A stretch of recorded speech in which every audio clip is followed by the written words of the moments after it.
स्वतंत्रता को बल देता है, समता न्याय का फल देता है, जिसकी बदौलत भारत देश को मिला यहाँ सम्मान है।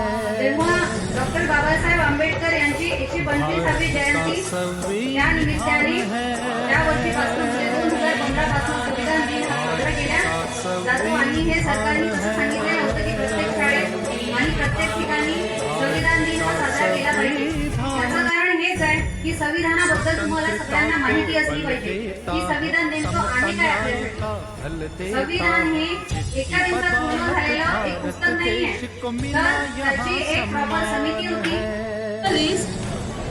secular, democratic, republic, and to secure to all its citizens justice, social